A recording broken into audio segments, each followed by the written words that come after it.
Assalamualaikum teman-teman. Kami dari kelompok 7 yang beranggotakan Devi Suciandari, Mediani, Radia, Rizky Maulina, dan Waode Venalia ingin mempresentasikan hasil dari kerja kami yang kami kemas dalam video ini, yang berjudul Kromatografi dan Kromatografi Lapis Tipis. Tetapi sebelum masuk ke dalam pembahasan, semoga teman-teman dapat fokus pada pembahasan kali ini ya, dan semoga video ini bermanfaat bagi kita semua. Apa itu kromatografi dan kromatografi lapis tipis? Kromatografi adalah cara pemisahan zat berkhasiat dan zat yang lain yang ada dalam bahan atau sediaan dengan jalan penyarian berfraksi, penyerapan atau penukaran ion pada zat berpori menggunakan cairan atau gas yang mengalir, dan merupakan cara pemisahan yang didasarkan atas perbedaan distribusi dari komponen campuran tersebut di antara dua fase, yaitu fase diam atau stationary dan fase bergerak atau mobile. Sedangkan KLT atau kromatografi lapis tipis adalah suatu metode analisis yang digunakan untuk memisahkan suatu campuran senyawa secara cepat dan sederhana. Prinsipnya didasarkan atas partisi dan adsorpsi. Zat penjerap merupakan fase stasioner berupa bubuk halus dibuat serba rata dan tipis di atas lempeng kaca. Klasifikasi jenis-jenis kromatografi ada 5.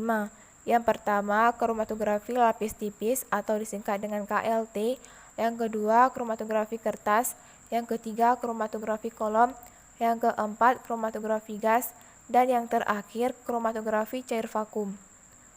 Berikut penjelasan klasifikasi jenis-jenis kromatografi. Yang pertama, kromatografi lapis tipis atau disingkat dengan KLT adalah cara pemisahan campuran senyawa menjadi senyawa murninya dan mengetahui kuantitas yang digunakan. KLT dapat digunakan untuk memisahkan senyawa-senyawa yang sifatnya hidrofobik seperti lipida-lipida dan hidrokarbon yang sukar dikerjakan dengan kromatografi kertas. Yang kedua, kromatografi kertas. Kromatografi kertas adalah kromatografi yang menggunakan kertas selulosa murni yang mempunyai afinitas besar atau pelarut polar lainnya. Kromatografi kertas digunakan untuk memisahkan campuran substansinya menjadi komponen-komponennya. Yang ketiga, kromatografi kolom. Kromatografi kolom adalah kromatografi yang menggunakan kolom sebagai alat untuk memisahkan komponen dalam campuran. Yang keempat, kromatografi gas.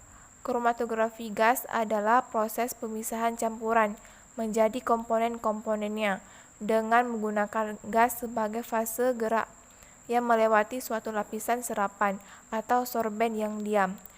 Dan yang terakhir, kromatografi cair vakum. Kromatografi cair vakum merupakan salah satu metode fraksinasi yang dengan memisahkan crude ekstrak menjadi fraksi-fraksinya lebih sederhana. Prinsip dari masing-masing kromatografi. Yang pertama ada KLT. KLT ini menggunakan sebuah lapis tipis silika atau aluminia yang seragam pada sebuah lempeng gelas atau logam atau plastik yang keras. Gel silika merupakan fase diam. Nah, fase geraknya ini merupakan pelarut atau campuran pelarut yang sesuai. Pelaksanaan ini biasanya dalam pemisahan warna yang merupakan gabungan dari beberapa zat warna. Yang kedua ada kromatografi kertas. Pelarut bergerak lambat pada kertas, komponen-komponen bergerak pada laju yang berbeda, dan campuran dipisahkan berdasarkan pada perbedaan bercak warnanya. Yang ketiga ada kromatografi kolom. Didasarkan pada absorpsi komponen-komponen campuran dengan afinitas berbeda terhadap permukaan fase diam. Absorben ini bertindak sebagai fase diam, dan fase geraknya adalah cairan yang mengalir membawa komponen campuran sepanjang kolom. Yang keempat ada kromatografi gas.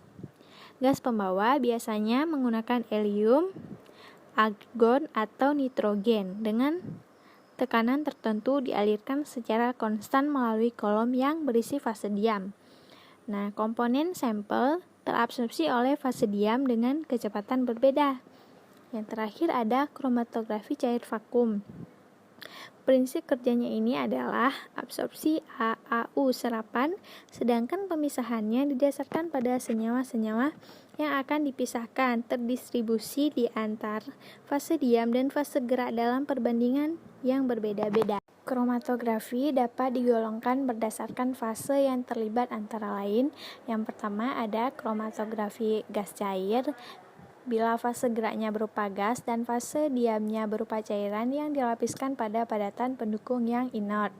Yang kedua ada kromatografi gas padat, bila fase geraknya berupa gas dan fase diamnya berupa padatan yang dapat menyerap atau mengabsorpsi. Yang ketiga ada kromatografi cair-cair, bila fase gerak dan diamnya berupa cairan di mana fase diamnya dilapiskan pada permukaan padatan pendukung yang inert. Dan yang terakhir ada kromatografi cair padat, bila fase geraknya berupa gas sedangkan fase diamnya berupa padatan yang amorf yang dapat menyerap. Gambar jenis-jenis kromatografi. Bisa kalian lihat gambar-gambarnya, ada kromatografi lapis tipis, kromatografi kertas, kromatografi kolom, kromatografi gas, dan kromatografi cair vakum. Di atas juga sudah dijelaskan oleh teman saya cara penggunaan dari jenis-jenis kromatografi tersebut. Kromatografi lapis tipis. Prinsip KLT. Pada proses pemisahan dengan kromatografi lapis tipis, terjadi hubungan keseimbangan antara fase diam dan fase gerak, di mana ada interaksi antara permukaan fase diam dengan gugus fungsi senyawa organik yang akan diidentifikasi, yang telah berinteraksi dengan fase geraknya. Keseimbangan ini dipengaruhi oleh 3 faktor, yaitu kepolaran fase diam, kepolaran fase gerak, serta kepolaran dan ukuran molekul. Cara kerja KLT. Fase diam, gel silikan. Gel silikan adalah bentuk dari silikon dioksida atau silikan. Atom silikon dihubungkan oleh atom oksigen dalam struktur kovalen yang besar. Namun, pada permukaan gel silikan, atom silikon berlekatan pada gugus OH. Jadi, pada permukaan gel silikan terdapat ikatan COH. Selain COC, gambar ini menunjukkan bagian kecil dari permukaan silikan. Senyawa-senyawa pemisah kromatogram. Ketika pelarut mulai membasahi lempengan pelarut, pertama akan melarutkan senyawa-senyawa dalam bercak yang telah ditempatkan pada garis besar. Senyawa-senyawa akan cenderung bergerak pada lempengan kromatografi, sebagaimana halnya pergerakan pelarut. Fase gerak dan fase diam KLT.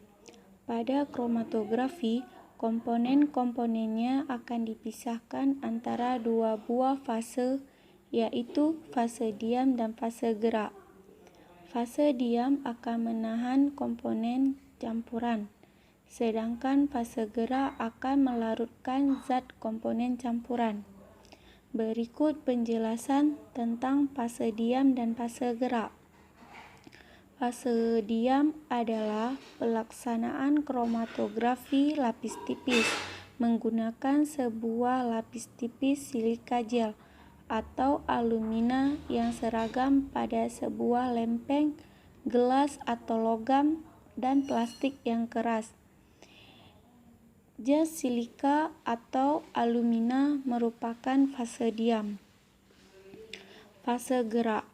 Dalam kromatografi, elun adalah fase gerak yang berperan penting pada proses elusi bagi larutan umpan atau feed untuk melewati fase diam atau adsorben. Kegunaan dari kromatografi lapis tipis. 1. Pemeriksaan kualitatif dan kemurnian senyawa obat. 2. Pemeriksaan simplisia hewan dan tumbuhan. 3. Pemeriksaan komposisi dan komponen aktif sediaan obat. 4. Penentuan kualitatif masing-masing senyawa aktif campuran senyawa obat. Oke teman-teman semua, demikian beberapa hal yang dapat kami paparkan dalam video ini. Semoga apa yang ingin kami sampaikan dapat tersampaikan kepada teman-teman semua. Tentunya masih banyak kekurangan dari video ini. Kami mohon maaf dan terima kasih, and don't forget to stay at home and stay healthy. Wassalamualaikum warahmatullahi wabarakatuh.